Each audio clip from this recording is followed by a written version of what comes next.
24 घण्टामा मन पराइदिनु भएको घर हो कि यो नपत्ताए गएर हाम्रो पेजमा हेर्दा हुन्छ हजुरहरूले।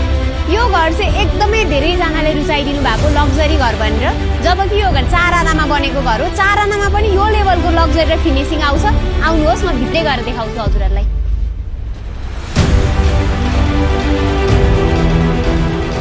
फर्स्टमा देख्न सक्नुहुन्छ ढोका।